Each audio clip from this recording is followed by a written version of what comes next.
High বন্ধুরা, কেমন আছো? আশা করি তোমরা ভালো আছো। আবারও একটা নার্সিং রিলেটেড ভিডিও নিয়ে হাজির হলাম। আজকে আমরা ওবিজি রিলেটেড কোশ্চেন নিয়ে আলোচনা করব। তো আজকের যে টপিকটা থাকবে সেটা হচ্ছে অ্যান্টিনেটাল কেয়ার। অ্যান্টিনেটাল কেয়ারের উপরে যতগুলো কোশ্চেন আছে সেগুলো নিয়ে আজকে আলোচনা করব।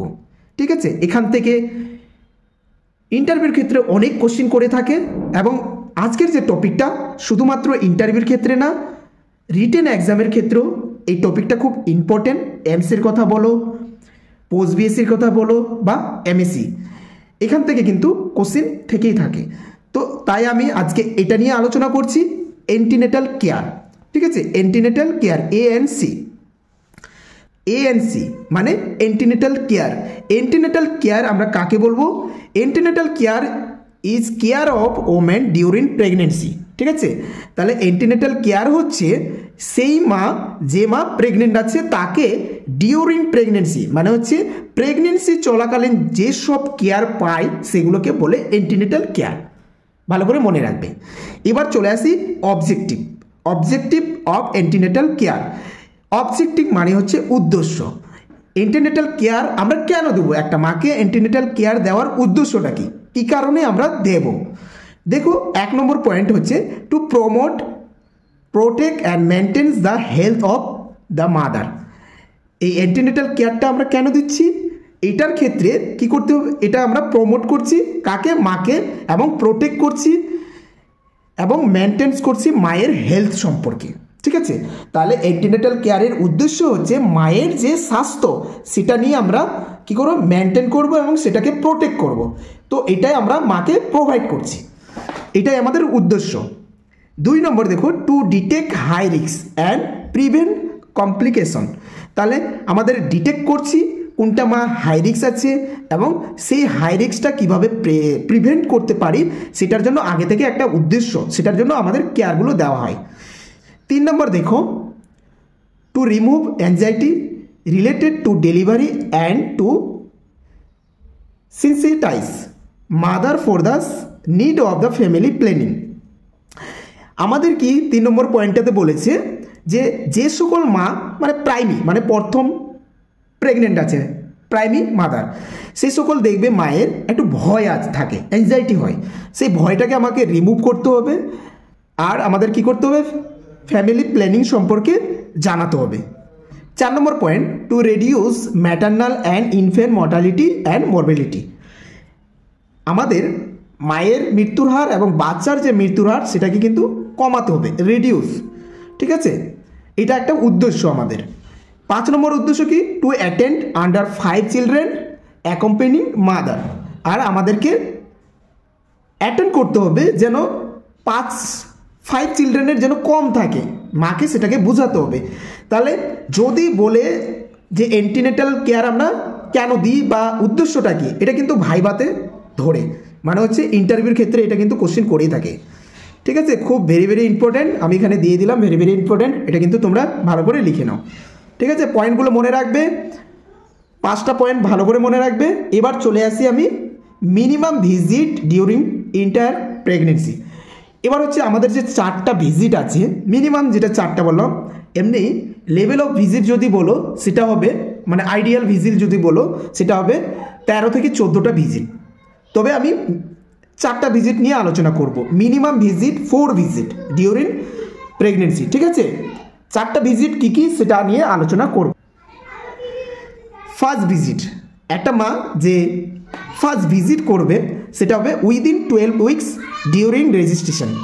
কত? উইদিন 12 উইকস মানে 12 সপ্তাহের মধ্যে, আর সেটা হবে রেজিস্ট্রেশন থেকে আমরা কাউন্ট করব। ঠিক আছে, সেকেন্ড ভিজিট হবে বিটুইন 14 টু 26 উইক মানে 14 থেকে 26 উইকের মধ্যে, সপ্তাহের মধ্যে। ঠিক আছে, এটা হচ্ছে সেকেন্ড ভিজিট করতে যাবে। থার্ড ভিজিট হবে বিটুইন 28 টু 34 উইকস মানে হচ্ছে 28 থেকে 34 সপ্তাহের মধ্যে। ফোর্থ ভিজিট হচ্ছে 36 উইক টু টার্ম। এই 4টা ভিজিট কিন্তু ভাইভাতে একদম ধরেই, ঠিক আছে, ভাইভাতে তোমাদের যে ইন্টারভিউ সেই ইন্টারভিউতে কিন্তু এই 4টা ভিজিটের জানতে চাই। ঠিক আছে, 4 ভিজিট কী কী ভিজিটগুলো তোমাদের কোশ্চেন করে। আমি যেগুলো আজকে আলোচনা করব প্রত্যেকটাই ইম্পর্টেন্ট, যারা ওবিজি একটু জানো, যারা লেবার সম্পর্কে জানো, তাদের ক্ষেত্রে এই টপিকটা খুব ভালো লাগবে। আর যারা পড়োনি তাদের একটু ক্রিটিক্যাল মনে হবে, তবে যেগুলো খুব ইম্পর্টেন্ট কোশ্চেন সেগুলো নিয়ে কিন্তু আজকে আলোচনা করছি। তোমরা এই যে কোশ্চেনগুলো আমি আলোচনা করছি বা এই যে টপিকটা নিয়ে আলোচনা করছি, তোমরা এটা নোট করে রাখবে। তবে একটা জিনিস জানিয়ে দিই, অনেকটা বড় আছে, আমি একটা জিনিস জানিয়ে দিই যে আমার যে এই নোটগুলো কিন্তু অনেক ইউটিউবার আবার কি করে কপি করে, মানে হচ্ছে শুধুমাত্র ডাইরেক্ট এগুলো পিডিএফ করে প্রত্যেকটা ক্যান্ডিডেটকে দেয়। আর এই দেওয়ার ফলে কিন্তু তারা কিন্তু টাকা নেই, ঠিক আছে। তোমরা দেখবে অনেক ইউটিউবার আছে যারা শুধুমাত্র কোশ্চেনগুলো তোমাদেরকে শেয়ার করে, সেই কোশ্চেনগুলো আমাদের কাছ থেকে কিন্তু কালেক্ট করে, আমাদের ভিডিও থেকে কিন্তু কালেক্ট করে সেগুলোই কিন্তু তোমাদেরকে শেয়ার করে, আর সেখান থেকে কিন্তু তোমাদের কিন্তু টাকা নেই। একটা ভিডিও যদি তোমরা চাও তার কাছে বা পিডিএফ চাইলে তখন কিন্তু একটা টাকা চাই। তো আমি বলবো কোনো টাকা দিতে হবে না আমাকে, আমি তোমাদের প্রত্যেকটা টপিক ধরে ধরে তোমাদের আলোচনা করব, যেন তোমাদের ইন্টারভিউর ক্ষেত্রে খুব ইজি, মানে খুব সহজ হয়ে যায় ইন্টারভিউ। আর প্রত্যেকটা কোশ্চেনের অ্যান্সার যেন তোমরা দিতে পারো, এমনভাবে প্রিপারেশন তোমাদেরকে করিয়ে দিব। ফিজিক্যাল এক্সামিনেশন, ঠিক আছে। ফিজিক্যাল এক্সামিনেশন কখন করা হয়? দেখো কোন লেভেলের কী এক্সামিনেশন করা হয়, যেমন পিএসসি লেভেলের কী এক্সামিনেশন করা হয়, সাব সেন্টারে কী করা হয়, সিএসসি লেভেলের কী করা হয়, তো সবগুলো আমি আলোচনা করব। এবার আলোচনাটা প্রথমে আলোচনা করছি ফিজিক্যাল এক্সামিনেশন। ফিজিক্যালের মধ্যে একটা প্রেগনেন্সি মাদারের ক্ষেত্রে কী দেখে? প্যালর, প্রথমে আমরা দেখব প্যালর আছে কিনা, আর প্যালরটা ইন্ডিকেট করে এনিমিয়া, ঠিক আছে, মায়ের এনিমিয়া হয়েছে কিনা বা মায়ের এনিমিয়া আছে কিনা। আর এই প্যালরটা আমরা কোথায় কোথায় দেখব, এটাও কিন্তু কোশ্চিন করে প্যালর দেখার, এটা আমি ভিভিআই দিয়ে দিলাম, ঠিক আছে। দেখো প্যালর আমরা কোথায় দিবি, চোখের যে কনজাকটিভা থাকে সেখানে আমরা প্যালর দেখি, নেলসে দেখি, ঠিক আছে। নেলস যদি আমরা প্রেস করে রাখি সেখানে দেখা যায়, টাং দেখি জিহ্বার মধ্যে, এবং পাম মানে হাঁটুর তালুতে, এগুলো আমরা প্যালর দেখি, ঠিক আছে। এগুলো কিন্তু ইন্টারভিউর ক্ষেত্রে, বিশেষ করে ইন্টারভিউর ক্ষেত্রে এই ছোটো ছোটো কোশ্চেনগুলো করে থাকে। চলে আসি এডিমার ক্ষেত্রে, ঠিক আছে। যেমন বললাম যে প্যালর থেকে আমরা ইন্ডিকেট করতে পারি কি এনিমিয়া হয়েছে কি।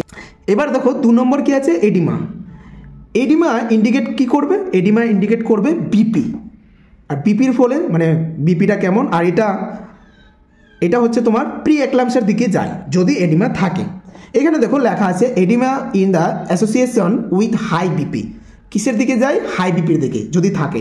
And proteinuria may be result in preeclampsia, তার সাথে যদি প্রোটিন ইউরিয়া থাকে তো আমরা তো ধরেই নেব যে সেটা প্রি এক্লাম্পসিয়ার দিকে যাচ্ছে, ঠিক আছে।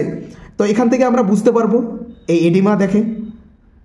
আর এডিমাটা আমরা কোথায় দেখব, একটা হচ্ছে এডিমা অফ দ্য ফেস, আমরা ফেসও দেখতে পারি, ফেস কিন্তু ফুলা ফুলা ভাব করবে, হাতের মধ্যেও দেখবে ফুলা ফুলা, পায়ের মধ্যেও দেখবে ফুলা ফুলা, অ্যাবডোমিনাল ওয়াল মানে হচ্ছে পেটের যে সাইডে ওয়ালটা থাকে সেটাও দেখবে একটু ফুলা ফুলা মনে হবে। এগুলোতে কিন্তু তোমরা এডিমা দেখতে পারো, ঠিক আছে, এগুলোতে দেখা যায়।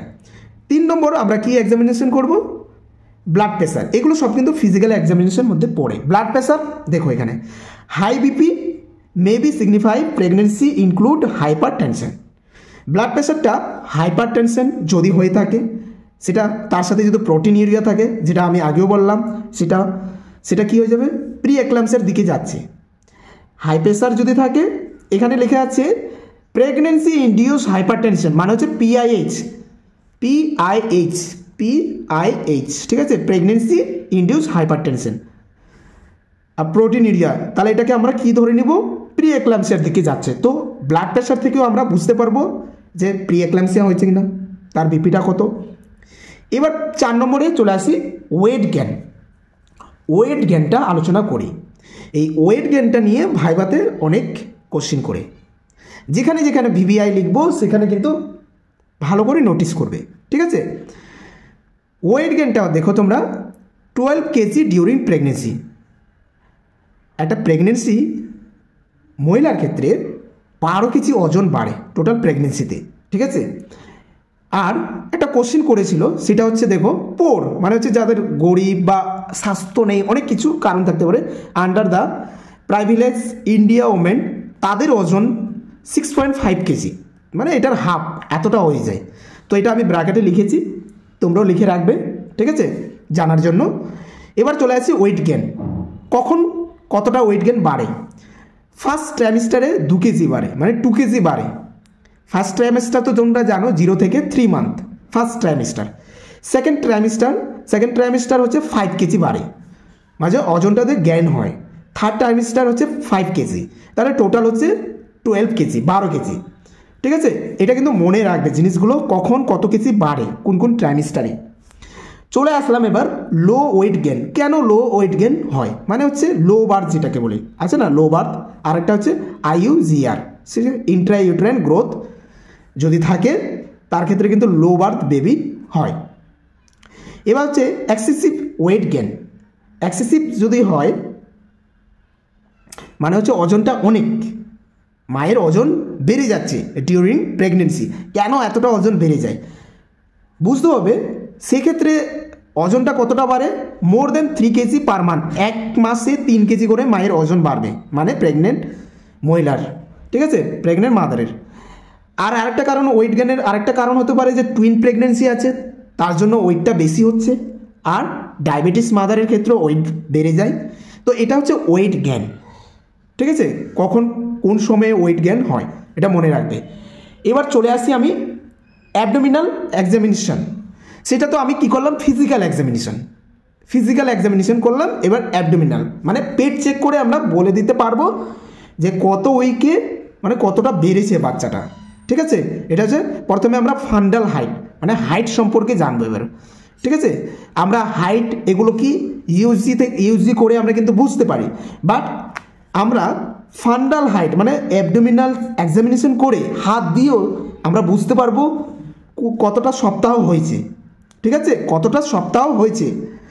যেমন দেখো 12 উইকস মানে 12 সপ্তাহ, তখন আমাদের যে ফান্ডাল হাইটটা থাকবে সেটা হচ্ছে অ্যাট পিউবিক সিম্পিসিস।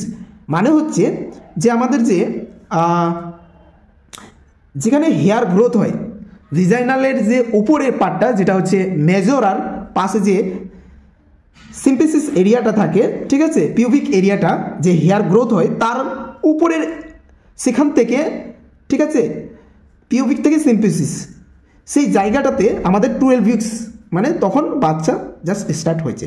এবার চলে আসি 24 উইকস, তখন বাচ্চাটার যে হাইটটা হবে সেটা হবে অ্যাট আম্বিলিকাল, ঠিক আছে।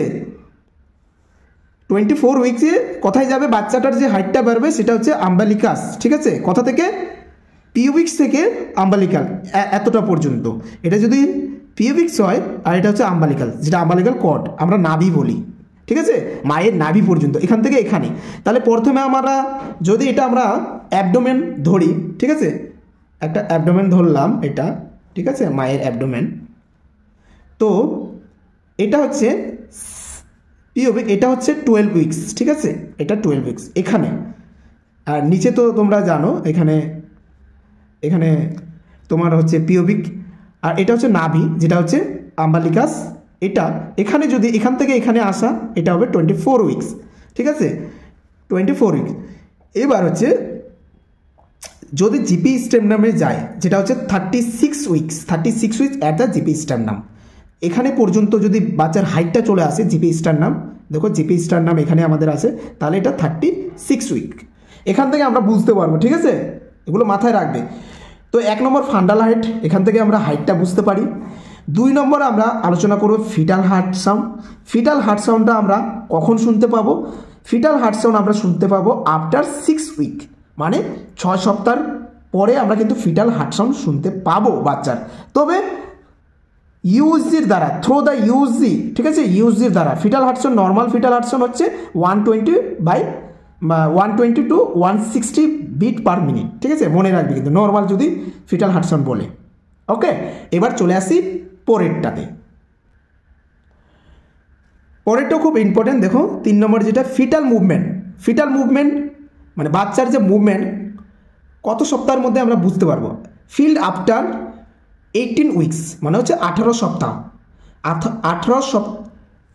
3 নম্বরে চলে আসি, ফিটাল মুভমেন্ট মানে বাচ্চার যে নড়াচড়া কখন বুঝতে পারবো, ফিল কখন করতে পারে মা। ফিটাল মুভমেন্ট, ঠিক আছে, ফিল আফটার 18 উইকস মানে 18 সপ্তাহের পর তারপরে কিন্তু বাচ্চার মুভমেন্ট যে নড়াচড়া সেটা কিন্তু বোঝা যায় কোশ্চেন করে। খুব ইম্পর্টেন্ট কোশ্চেন, ঠিক আছে, important question. Fetal lie and the presentation, এই যে ফিটাল লাই এবং প্রেজেন্টেশন রিলিভেন্ট আফটার, ফিটার যে লাই অ্যান্ড প্রেজেন্টেশন কখন থেকে স্টার্ট হয় সেটা হচ্ছে 32 মানে 32 সপ্তাহের পর থেকে স্টার্ট হয় লাই অ্যান্ড প্রেজেন্টেশন। আর হচ্ছে ইনফেকশন, সেটা হচ্ছে ইনফেকশন হচ্ছে তোমার অ্যাবডোমিনাল স্কার। এটা কেন বলা হয়েছে 5 নম্বর, যখন তুমি এগুলো কি করবে, চেক করবে, দেখবে যে মায়ের আগে কোনো অ্যাবডোমিনালের দাগ আছে কিনা মানে স্কার আছে কিনা। কারণ যদি স্কার থাকে বুঝে নাও সেটা আগে কোনো বাচ্চার সিজার হয়েছে তার জন্য। তো এগুলো আমাদেরকে দেখে নিতে হবে স্কার আছে কিনা, কোনো কাটা দাগ আছে কিনা। এবার আমরা অ্যাসেসমেন্ট করব, কি করব 4 নম্বর পয়েন্টে, assessment of the gestational age. আমি কিন্তু আলোচনা করছি, তোমরা যখন এই টপিকটা বুঝে যাবে, অ্যান্টিনেটাল কেয়ার সম্পর্কে জেনে যাবে, পরে যখন আমি এই টপিকটা বোঝানোর পরে যেমন কোশ্চেন করব, কী কী কোশ্চেন করতে পারে দেখবে তোমরা ইজিভাবে অ্যান্সার দিবে, ঠিক আছে। তো অ্যাসেসমেন্ট অফ দ্য কি জেস্টেশনাল এজ, আল্ট্রাসাউন্ড, এটা হচ্ছে কি ultrasound and the from the date of the last menstrual period. আমরা কিন্তু অ্যাসেসমেন্ট করব কি আল্ট্রাসাউন্ডের দ্বারা, তার যে লাস্ট এলএমপিটা আছে সেটা আমাদেরকে জানতে হবে, মানে এলএমপি জানতে হবে। এটা হচ্ছে আমাদেরকে জেস্টেশনাল এজ আমরা যদি জানতে চাই তাহলে তার এলএমপি আমাদেরকে জানতে হবে, ঠিক আছে, এলএমপি জানতে হবে। এলএমপি ডেটটা জানলে আমরা কিন্তু ইডিটিটা বার করে দিতে পারবো। কিভাবে এলএমপি থেকে ইডিটি বার করা যায় সেটার কিন্তু অলরেডি আমি ভিডিও আপলোড করে দিয়েছি, ঠিক আছে, তোমরা চাইলে আমার এই চ্যানেলের মধ্যে পেয়ে যাবে, ঠিক আছে। কাউন্সেলিং কেন করতে হয়, কেন ইম্পর্টেন্ট, কাউন্সেলিং হচ্ছে মাকে বোঝাতে হবে, কি বোঝাতে হবে, যে এই যে বলেছে যে উইথ 2 or more চিলড্রেন, দেখো 2টো বাচ্চা করো, এর থেকে বেশি বাচ্চা করা যাবে না, এটা তোমাকে মাকে মোটিভেট করতে হবে, মোটিভেট। আর আরেকটা কি, যে এই দুটোর পরে তুমি চাইলে কি করতে পারো, স্টেরিলাইজেশন করে নিতে পারো, মানে যেটাকে বলে লাইগেশন। এগুলোকে তোমরা কাউন্সেলিং করতে হবে, অনেক বাচ্চা নিয়ে নিয়ে তো সেক্ষেত্রে কিন্তু মায়ের কিন্তু রিস্ক হতে পারে, তো মাকে কাউন্সেলিং করতে হবে যে মা তোমার তো 2টো বাচ্চা অলরেডি হয়ে গেছে, এবার তুমি লাইগেশন করে নিতে পারো, ঠিক আছে, বা আরও ভালো করে বোঝাতে হবে। কাউন্সেলিংটা খুব important part of the antenatal কেয়ারে। এবার চলে আসি 6 পয়েন্টে, কি ল্যাবরেটরি ইনভেস্টিগেশন। এই ল্যাবরেটরি ইনভেস্টিগেশন আমরা স্টার্ট করে দিব সাব সেন্টারে। ফার্স্ট দেখো অ্যাট দ্য সাবসেন্টারে আমরা কি ল্যাবরেটরি করি, প্রথমে আমরা কি করব,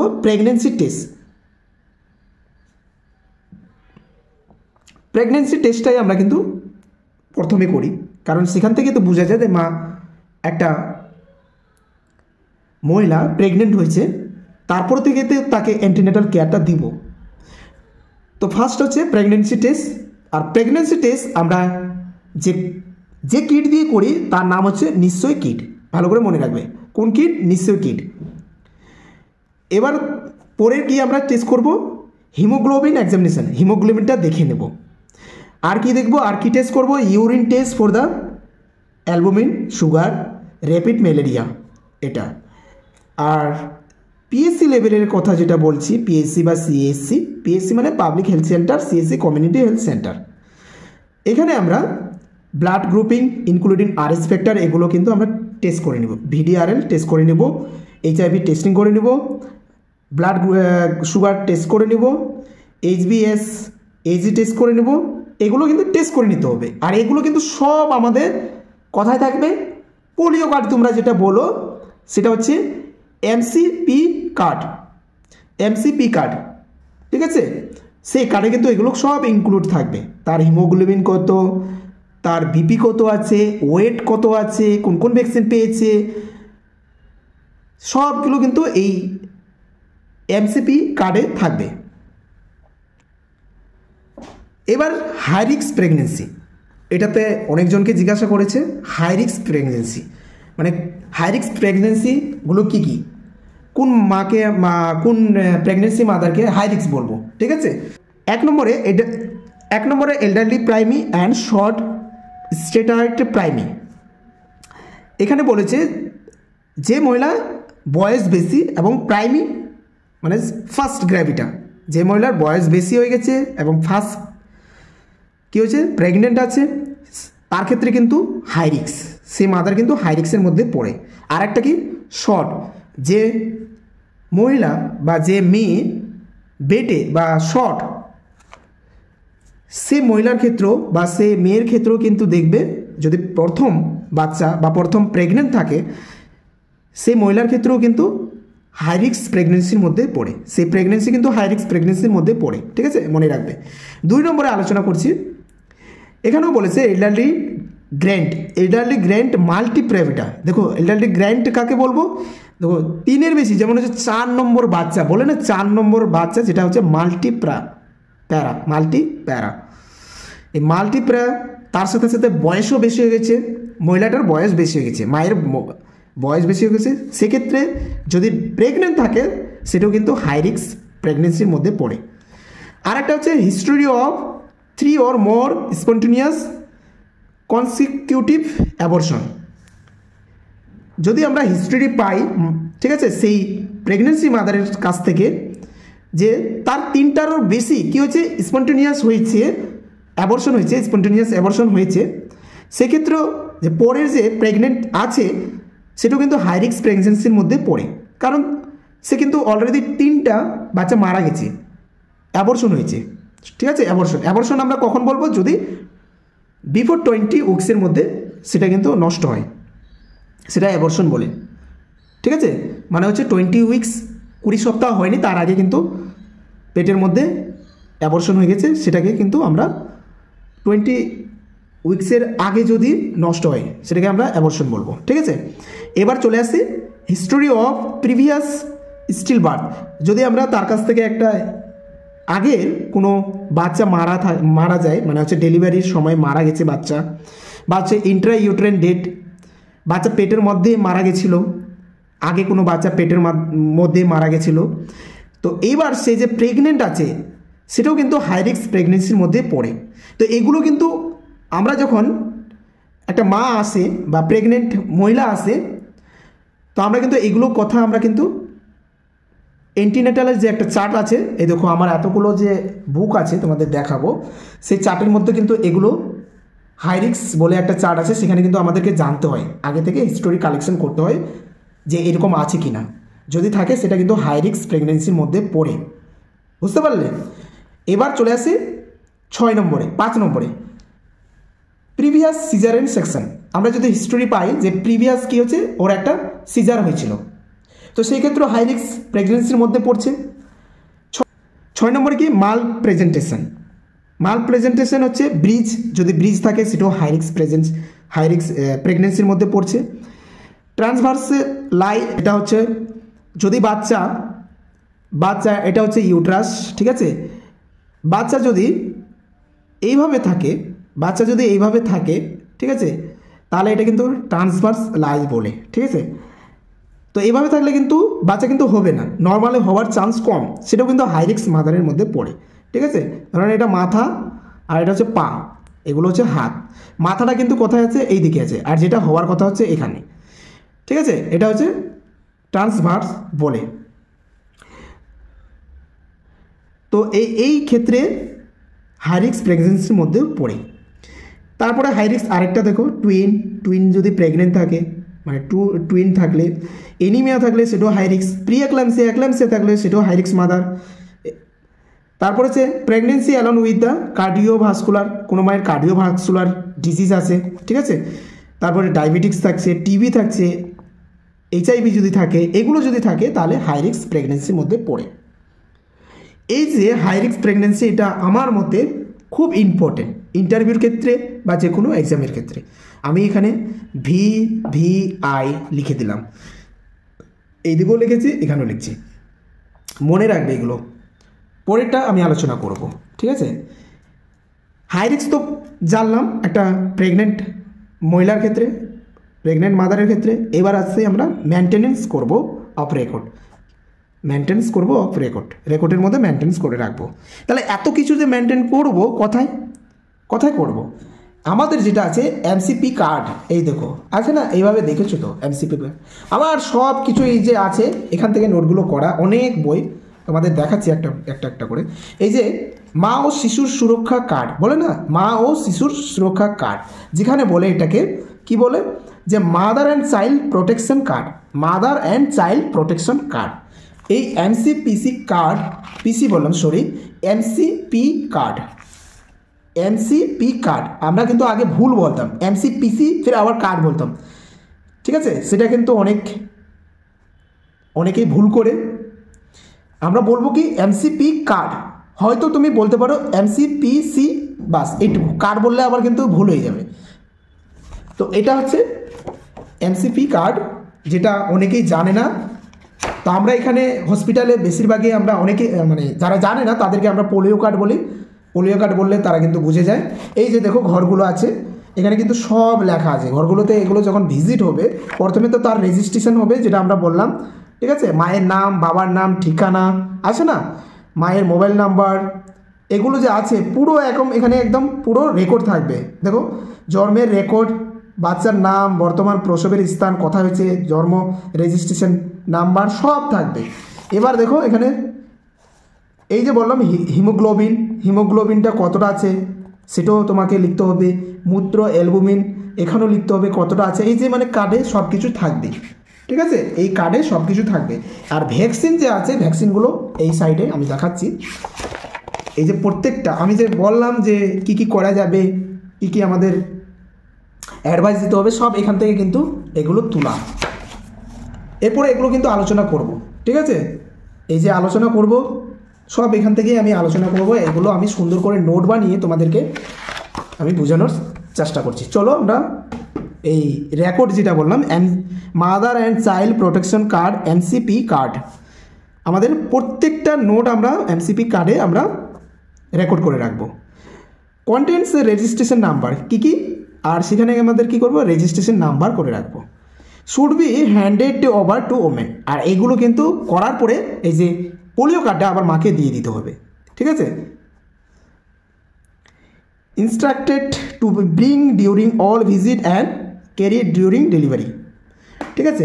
আর এটা কিন্তু ভালো করে তোমাদেরকে জানিয়ে দিতে হবে যে এই যে কার্ডটা আছে এমসিপি কার্ডটা, এটা কিন্তু তোমাদের প্রত্যেকটা ভিজিটের সময় নিয়ে আনতে হবে, মানে তোমাকে নিয়ে আসতে হবে। আর এটা আবার যখন তুমি ডেলিভারি করাতে যাবে হসপিটালে, এই কার্ডটা নিয়ে যেতে হবে, ভালো করে মনে রাখবে, এই কথাটা বলতে হবে। দেখো পরের জিনিসটা, information in the card should be record in the antenatal register. তো এইগুলো ইনফরমেশন, প্রত্যেকটা ইনফরমেশন আমাদের এই কার্ডের মধ্যে থাকবে। পরের আলোচনায় চলে আসি, পরেরটা তোমাদেরকে জানাই, সেটা হবে এবার হচ্ছে আমাদের অ্যাডভাইসটা দিব, প্রিনেটাল অ্যাডভাইস। প্রিনেটাল অ্যাডভাইস আমরা দেবো, মানে ডেলিভারি হয়নি তার আগের কী কী অ্যাডভাইস দিতে হবে, ঠিক আছে? মা প্রেগনেন্ট হয়েছে, সবেমাত্র সে জেনেছে, প্রেগনেন্সি টেস্ট করার পরে সে বুঝতে পেরেছে সে প্রেগনেন্ট। এবার আমরা কী কী অ্যাডভাইস দেবো, একটা প্রেগনেন্ট মাদারকে কী কী অ্যাডভাইস দেবো সেটাই আলোচনা করা হয়েছে। এটাও কিন্তু খুব ইম্পর্টেন্ট, এটা তো একদম ধরবেই তোমাদের ইন্টারভিউর ক্ষেত্রে, ঠিক আছে? কী কী অ্যাডভাইস দেবো, পার্সোনাল হ্যাবিট, পার্সোনাল হ্যাবিটের কথা আমরা জানাবো। পার্সোনাল হ্যাবিটের মধ্যে যেটা হচ্ছে পরিষ্কার পরিচ্ছন্ন, ভালো করে পরিষ্কার পরিচ্ছন্ন থাকতে হবে, তার মধ্যে নিউট্রিশনও পড়বে। আরও আমরা আলোচনা করব light house hold work in the advice, হালকা, বেশি ভারী কিছু তোলা যাবে না, মানে বাড়ির মধ্যে যে কাজগুলো হয় সেগুলো কিন্তু লাইট মানে হালকা, কেউ করে না অনেক ভারী ওজনের কাজ করে সেগুলো করা যাবে না, হালকা। পরেরটা দেখো, কনস্টিপেশন ইজ অ্যাভয়েডেড, মানে কনস্টিপেশন থাকা যাবে না, যাদের হচ্ছে পায়খানার প্রবলেম হয়, ঠিক আছে, কষা পায়খানা, সেগুলো কিন্তু অ্যাভয়েড করতে হবে, সেগুলো দেখতে হবে, সেরকম কিছু খেতে হবে না যেন এরকম হয়। আর যদি হয়ে থাকে সেটা যেন, সেই দিক থেকে আমি বলবো সেটা যেন অ্যাভয়েড করো। স্মোকিং অ্যান্ড দ্য অ্যালকোহল এটা করা যাবে না, প্রেগনেন্ট মহিলার ক্ষেত্রে এগুলো করা যাবে না, ঠিক আছে। যারা প্রেগনেন্সি মহিলা আছে তাদের ক্ষেত্রে বলি এই স্মোকিং আর হচ্ছে অ্যালকোহল এটা করা যাবে না। স্মোকিংয়ের ফলে কি হয়ে যায়, লো বার্থ বেবি জন্ম হয়। তোমরা এখন থেকে বাদ দাও যারা করে স্মোকিং করছো অথচ ডেলিভারি আছে। আর অ্যালকোহল খেলে কী হবে, ডেভেলপমেন্টটা ডিলে, মানে হচ্ছে যখন বাচ্চাটা বা পেটের মধ্যে যে বাচ্চা, তোমার যে বাচ্চার যে গ্রোথ সেটা কিন্তু কি ডেভেলপমেন্ট হবে না। আর এটা কিন্তু ইফেক্ট পড়বে আফটার ডেলিভারির ক্ষেত্রেও, বাচ্চার যে গ্রোথটা সেটাও কিন্তু ডিলাই হবে, মানে দেরিতে হবে। তো যেহেতু এরকম হচ্ছে তোমরা এটাকে অ্যাভয়েড করবে। তাহলে অ্যাডভাইসের মধ্যে, ঠিক আছে, প্রিনেটাল অ্যাডভাইসের মধ্যে এটা কিন্তু আমাদেরকে বলতে হবে। এটা আমি একটা কথা বলবো, এই জিনিসটা অ্যাডভাইসটা তোমরা দিবে যে 6 মাস পর্যন্ত সেক্সুয়াল করা যাবে, বাট 6 মাসের পর যেটা বলেছে লাস্ট ট্রাইমিস্টার, ঠিক আছে, তখন কিন্তু করা যাবে না, এটা অ্যাডভাইস দিবে। এবার হচ্ছে ড্রাগসের যে অ্যাডভাইসটা দিব সেটা হচ্ছে স্ট্রেপ্টোমাইসিন যেটা আমাদের করা যাবে না, খেতে মানে বারণ করতে হবে। কজ কি, 4th নার্ভ ড্যামেজ, মানে আমাদের যে 8 নম্বর নার্ভস আছে সেটা কিন্তু ড্যামেজ হওয়ার চান্স থাকে, ঠিক আছে। আরেকটা ওষুধ কি আছে বা মেডিসিন আছে সেটা হচ্ছে টেট্রাসাইক্লিন এফেক্ট কী করে, গ্রোথ অফ দ্য বনের যে গ্রোথ সেটা কিন্তু কি করে দেয়, সেটা কিন্তু কমিয়ে দেয়। তো এগুলো কিন্তু মানে খাওয়া যাবে না। আরেকটা হচ্ছে রেডিয়েশন ব্যাপারটা জানো যে ডেলিভারি সময় কি এক্স-রে করা যাবে না। কি বলেছে, abdominal X-ray during pregnancy may be cause leukaemia আর হচ্ছে মাইক্রোসেফেথেলি, ঠিক আছে। তো এই রেডিয়েশন যেটা হচ্ছে এক্স-রে করা যাবে না ডিউরিং ডেলিভারিতে, ঠিক আছে, নাহলে কিন্তু লিউকিমিয়া হতে পারে। এবার চলে আসি, এই যে আমরা করলাম এটা কিন্তু অ্যাডভাইস কিন্তু এগুলো। এবার চলে আসি কি warning signs during the pregnancy. কী ওয়ার্নিং সাইন, কি দেখলে তুমি তৎক্ষণাৎ তোমার পার্শ্ববর্তী যে সাব সেন্টার আছে, পিএসসি আছে বা হচ্ছে হসপিটাল, সেখানে তোমাকে যেতে হবে। কি তুমি দেখতে পেলে মাকে এটাকে বোঝাতে হবে যে মা, একটা প্রেগনেন্ট মহিলাকে বোঝাতে হবে যে তোমার এগুলো সাইন্স, মানে এগুলো জিনিস দেখতে পেলে, এগুলো জিনিস বুঝতে পারলে তুমি কিন্তু তৎক্ষণাৎ সঙ্গে সঙ্গে কিন্তু সাব সেন্টারে হোক, পিএসসি লেভেলের ক্ষেত্রে হোক, হসপিটালে হোক, তোমাকে কিন্তু যেতে হবে। কি 1 নম্বর হচ্ছে সোয়েলিং অফ দ্য ফিট, যদি পায়ের মধ্যে সোয়েলিং হয় যেটা আমরা এডিমা বলি, যার ফলে কি বিপি বেশি হতে পারে, ঠিক আছে, বিপি হতে পারে। আর এখান ক্ষেত্রে বিপি হলে কি হবে, আর তার সাথে সাথে যদি কি ইউরিনের মধ্যে কি প্রোটিন ইউরিয়া থাকে, ইউরিনের মধ্যে প্রোটিন ইউরিয়া যদি থাকে, প্রোটিন ইউরিয়া, তখন আমাদের কিসের দিকে যাচ্ছে, সেটা হচ্ছে পিএইচের দিকে যাচ্ছে। তো আমাদের সোয়েলিং অফ দ্য ফিট এখান থেকে ফার্স্ট আমাদের নোটিস করতে হবে যে এটা আমাদের ওয়ার্নিং সাইন দিচ্ছে, ঠিক আছে। এবার চলে আসে ফিট, যদি শরীর গরম, মনে হচ্ছে যে অনেক গরম ভাব হচ্ছে, তখন কিন্তু সেক্ষেত্রেও কিন্তু একটা এক্লাম্পসের দিকে যাওয়ার চান্স আছে, এটা কিন্তু এক্লাম্পসের দিকে যাচ্ছে। আর একটা ব্লারিং অফ ভিশন, এটা তো এক্লাম্পসেই বলবো। ব্লারিং অফ ভিশন যদি মনে হচ্ছে যে চোখে ঝাপসা দেখছে, সেটা কিন্তু প্রি এক্লাম্পসের দিকে যাচ্ছে, এটা কিন্তু তোমাকে ওয়ার্নিং সাইন দিচ্ছে। আর একটা জিনিস তোমরা মাথায় রাখবে, ব্লিডিং অর দ্য ডিসচার্জ পার ভিজাইনাল, যদি ভিজাইনাল থেকে সেই জায়গাটা থেকে কি হয়, রক্ত আসে, ঠিক আছে, ব্লিডিং আসে, তাহলে বুঝে নাও সেটা কিন্তু অ্যান্টিপার্টাম হতে পারে। তোমরা সাব সেন্টারে যোগাযোগ করবে বা হসপিটালে পিএসসি লেভেলে সেগুলোতে তোমাদের যেতে হবে। এবার জিনিস কি স্পেসিফিক হেলথ প্রোটেকশন, এত কিছু তো বললাম, কিছু তো তাকে হেলথ প্রোটেকশন দিতে হবে, হেলথের ক্ষেত্রে হেলথ যেন ঠিকঠাক থাকে, সাপ্লিমেন্ট তাকে প্রোভাইড করতে হবে, সেগুলো আমরা অ্যাডভাইস দেব, ঠিক আছে। কি আছে, iron and the folic acid, ঠিক আছে। আয়রন অ্যান্ড ফলিক অ্যাসিড তোমরা জানো প্রেগনেন্সি মাদারকে দেওয়া হয় সাপ্লিমেন্ট হিসাবে, আর এটা প্রিভেন্ট কি করে, অ্যানিমিয়াকে প্রিভেন্ট করে। তো আমরা আয়রন অ্যান্ড ফলিক অ্যাসিড কতটা দিব, এখানেও কিন্তু কোশ্চেন করতে পারে, ঠিক আছে। এটা কোশ্চেন করে 60 mg মানে হচ্ছে 60 elemental iron and 500 mcg folic acid, তাহলে হচ্ছে 60 mg হচ্ছে এলিমেন্টাল আয়রন দিতে হবে ট্যাবলেট, আর হচ্ছে ফলিক অ্যাসিড হচ্ছে ওর মধ্যে থাকে কিন্তু 500 mcg ফলিক অ্যাসিড। তাহলে এটা হচ্ছে ডেইলি খেতে হবে। আর যে কালারটা থাকবে ট্যাবলেটে সেটা হচ্ছে রেড কালারের, ঠিক আছে, ডেইলি খেতে হবে। Starting from the 4th month, কি বলছে স্টার্টিং থেকে ফ্রম কত পর্যন্ত 4 মান্থ পর্যন্ত অফ প্রেগনেন্সি। তাহলে স্টার্টিং থেকে 4 মাস পর্যন্ত আমাদের একটা করে ট্যাবলেট খেতে হবে। যদি আবার এনিমিয়া হয় তার ক্ষেত্রে তো আলাদা একটা ডোজ আছে, সেটাও তোমাদেরকে জানিয়ে দেবো, ঠিক আছে। এবার কি বলছে, অ্যান্ড কন্টিনিউয়াস কি থ্রো আউট হার প্রেগনেন্সি মিনিমাম কত 180 ডেজ, 180 ডেজ মানে হচ্ছে 180 ডেজ মানে হচ্ছে 6 মাস মিনিমাম 6 মাস তোমাদেরকে এটাকে অ্যাডভাইস দিতে হবে যে এটা খেতে হবে এই আয়রন ট্যাবলেটটা। To be continue for 180 days, 180 days of the postpartum period. এবং আফটার ডেলিভারি এই আয়রন ট্যাবলেটটা 6 মাস পর্যন্ত খেতে হবে। তাহলে হচ্ছে বিফোর ডেলিভারি 6 মাস, আফটার ডেলিভারি 6 মাস। অনেকে খায় না। এখানে আমি একটা ইম্পর্টেন্ট যেগুলো সেটা স্টার দিয়ে চিহ্ন রাখি।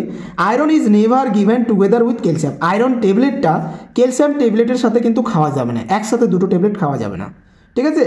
আরেকটা জিনিস আমি জানিয়ে দিই যে আয়রন ট্যাবলেটটা ধরনের কোনো চা খাচ্ছ তারপরে তুমি ট্যাবলেটটা খাচ্ছ, কোনো দুধ চা বা এমনি চা খেলে তখন কিন্তু খাওয়া যাবে না, ঠিক আছে। হয়তো ট্যাবলেট খেয়ে চা খাচ্ছ তেমনও হবে না, তোমাকে সেই সময় খাওয়া যাবে না, ঠিক আছে। দুধ চা খাওয়া যাবে না, কারণ আছে কেন খাওয়া যাবে না, পরে আলোচনা করব।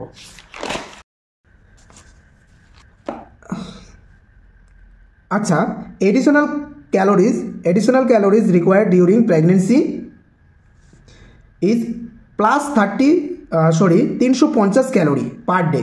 তো বলছে 350 ক্যালোরি পার ডে লাগবে একটা মা, মানে যতটা খাচ্ছিল তার থেকে বেশি খেতে হবে, 350 ক্যালোরি পার ডে, একটু বেশি খেতে হবে। তবে no extra calories required in the first trimester, মানে ফার্স্ট ট্রাইমিস্টারে কিন্তু খেতে হবে না। সেকেন্ড থার্ড ট্রাইমিস্টারে মায়ের যে ক্যালোরি সেটা কিন্তু বেশি লাগে, তার জন্য যে প্রেগনেন্ট মহিলার ক্ষেত্রে, প্রেগনেন্ট মাদারের ক্ষেত্রে ক্যালোরির পরিমাণটা প্লাস 350 ক্যালোরি পার ডে বেশি করে খেতে হবে। এবার চলে আসি ইমিউনাইজেশন উইথ দ্য ডিটি, ঠিক আছে। ইমিউনাইজেশনে এবার আলোচনা করব। দেখো ইমিউনাইজেশনের মধ্যে হচ্ছে 2 dose of the DT 1 month oblique বলেছে 4 week apart as soon as possible, মানে হচ্ছে যত তাড়াতাড়ি পারবে প্রেগনেন্ট টেস্ট করার পরে তখনই তুমি এটা নিয়ে নিতে পারো, 2টো ডোজ 1 মাসের মধ্যে, বা হচ্ছে তার হচ্ছে 4 উইক মানে 1 মাস অ্যাপার্ট। এবার হচ্ছে কি বলেছে এখানে, if delight then any time in the pregnancy irrespective of the time of delivery. হ্যাঁ, এটা একটা ভালো কথা বলেছে। ধরো না তুমি সেই ডোজটা নিতে পারোনি, মানে হচ্ছে ডিটি ডোজটা নিতে পারোনি কোনো কারণে, তাহলে তোমাকে কি একটা ডোজ নিলে যদি এই টাইমের মধ্যে নিতে পারোনি, ঠিক আছে, 1 মাসের মধ্যে বা অ্যাজ সুন অ্যাজ পসিবল যেটা বলেছে, সেই সময় যদি না নিতে পারো তাহলে ফার্স্ট ডোজ নিয়ে নিলে, ফার্স্ট ডোজ নেওয়ার পরে তোমাকে 1 সপ্তাহের মধ্যে, মানে হচ্ছে 1 সপ্তাহের মধ্যে আবার সেকেন্ড ডোজটা নিয়ে নিতে হবে, যদি মিস করে যাও, মানে যদি না নিয়ে থাকো, এটাই বলছে। এখানে বলেছে প্রোভাইড প্রোটেকশন ফর দ্য কি অ্যাটলিস্ট 3 ইয়ার্স, আর এটা কিন্তু কি 3 ইয়ার্স মানে হচ্ছে 3 বছর পর্যন্ত এটাকে প্রোটেকশন করে, ঠিক আছে, 3 বছর পর্যন্ত প্রোটেকশন করে। আর 3 বছরের মধ্যে যদি আবার সেকেন্ড বাচ্চা চলে আসে তাহলে এখানে বলেছে multigravida completely immunization in the last 3 years আর 1 বুস্টার ডোজ। তো পরের যে সেকেন্ড বাচ্চা যদি আবার ডেলিভারি মানে আবার প্রেগনেন্ট হয় 2 নম্বর, তো তখন কিন্তু আর 2টো ডোজ নিতে হবে না, সেটা লাস্ট বুস্টার ডোজটা নিতে হবে তাকে, ঠিক আছে। যেমন হচ্ছে টিডি যে নিতে হতো 2টো ডোজ, তেমন নিতে হবে না, কারণ অলরেডি সে 2টো ডোজ পেয়ে গেছে, তার জন্য তাকে বুস্টার ডোজ নিতে হবে, অনলি বুস্টার ডোজ, ঠিক আছে, এটা মাথায় রাখবে, অনলি বুস্টার ডোজ। এবার চলে আসছে আরএইচ স্ট্যাটাস। যদি আরএইচ ফ্যাক্টর কারো থাকে কোনো মায়ের, তাহলে কি আরএইচ অ্যান্টি ইমিউনোগ্লোবুলিন অ্যাট কি বলেছে 28 উইকস অফ দ্য জেস্টেশনাল। তাহলে এটাকে আমাদের 28 উইক্সের মধ্যে যদি RH ফ্যাক্টর থাকে, কারো RH মাদার থাকে, তার ক্ষেত্রে কিন্তু মেডিসিন কিন্তু তাকে খেতে বলতে হবে। ঠিক আছে, এবার চলে আসি প্রিনেটাল জেনেটিক স্ক্রিনিং। যদি প্রিনেটাল জেনেটিক থাকে তাহলে তো সেটাকে কি স্ক্রিনিং ফর দ্য হিমোগ্লোবিনোপ্যাথিস আর হচ্ছে downs syndrome, neutral tube defect, এগুলো করতে হবে, মানে স্ক্রিন করতে হবে, প্রিনেটাল জেনেটিককে স্ক্রিন করতে বলতে হবে। তো এই হচ্ছে পুরো কি বলবো এন্টিনেটাল কেয়ারের যে পুরো ডিটেলস আমি আলোচনা করলাম। এখানে দেখো, থ্যাংক ইউ, আমার চ্যানেলের নাম দিয়েছি ramiz.official ইউটিউব চ্যানেল। ঠিক আছে, এটা তোমরা শেয়ার করবে ভিডিওটা। এবার ছোট করে আলোচনা করি। তো এই যে এন্টিনেটাল কেয়ারের, আশা করি এই এন্টিনেটাল কেয়ারের কোনো ডাউট তোমাদের থাকবে না। প্রত্যেকটা জিনিস বোঝানোর চেষ্টা করেছি A to Z, যেভাবে এন্টিনেটাল কেয়ারে যে কেয়ারগুলো দেওয়া হয়, যেগুলো আমরা প্রোভাইড করি, সেগুলো কিন্তু প্রত্যেকটা জিনিস আমি আলোচনা করেছি। ঠিক আছে, এখান থেকে যদি কোশ্চেন করে যে বলো তো এন্টিনেটালে কটা ভিজিট হয়, তাহলে তোমাদের তো আমি আলোচনা করে দিয়েছি 4টা ভিজিট সম্পর্কে। বা কোশ্চেন যদি করে তোমাদের ইন্টারভিউর ক্ষেত্রে কোশ্চেন করলেও কি কোশ্চেন যে আমরা অ্যান্টিনেটাল কেয়ারটা দেবো কেন, আমাদের উদ্দেশ্য কী, তাহলে এইটা বলবে। তোমাদের যদি বলে যে অ্যান্টিনেটাল চেক আপের হিস্টোরি তুমি কী নেবে, একটা মায়ের যে হিস্টোরি, মানে তার যে হিস্টোরি কী নেবে, সেটা কিন্তু কী নেবে, এই যে পয়েন্টগুলো বলেছি সেগুলো কিন্তু বলতে হবে। এবার কোশ্চেন করতে পারে, এখানে যেমন কোশ্চেন দেখো করতে পারে যে ফিজিক্যাল এক্সামিনেশন। ঠিক আছে, ফিজিক্যাল এক্সামিনেশন, একটা প্রেগনেন্ট মাদারের ফিজিক্যাল এক্সামিনেশনের কী আমরা ফিজিক্যাল এক্সামিনেশন করবো, তাহলে পেলার দেখবো, এডিমা দেখবো, ব্লাড প্রেশার দেখবো, ওয়েট গেইন দেখবো, এগুলো আমরা বলবো। ঠিক আছে, যদি ফিজিক্যাল এক্সামিনেশনের পয়েন্টগুলো বলবো। তারপরে যদি কোশ্চেন করতে পারি যে পেলার আমরা কেন দেখি। ঠিক আছে, তো প্রত্যেকটা জিনিস আমি কিন্তু খুঁটিনাটি করে তোমাদেরকে বোঝানোর চেষ্টা করেছি। তো ভিডিওটা এখান থেকে শেষ করছি। ভিডিওটা ভালো লাগলে অবশ্যই লাইক করবে। আমি সবসময় বলছি, ভিডিওগুলো যদি ভালো লেগে থাকে তোমরা লাইক করবে, কমেন্ট করবে এবং শেয়ার করতে ভুলবে না। আর যারা আমার এখনও চ্যানেলটাকে সাবস্ক্রাইব করোনি, তোমরা চ্যানেলটাকে সাবস্ক্রাইব করে নেবে। এভাবে নতুন নতুন ভিডিও আমি আপলোড দিতে থাকবো, প্রত্যেকটা টপিক নিয়ে আলোচনা করব। নেক্সট টপিক আমি, যেহেতু এটা আমি আলোচনা করলাম ANC, পরেরটা আমি PNC আলোচনা, পোস্টনেটাল কেয়ার নিয়ে আলোচনাটা করব। ঠিক আছে, তো আজকে এই পর্যন্ত। ভালো থাকবে, সুস্থ থাকবে, দেখা হচ্ছে পরবর্তী একটি নার্সিং রিলেটেড ভিডিও নিয়ে।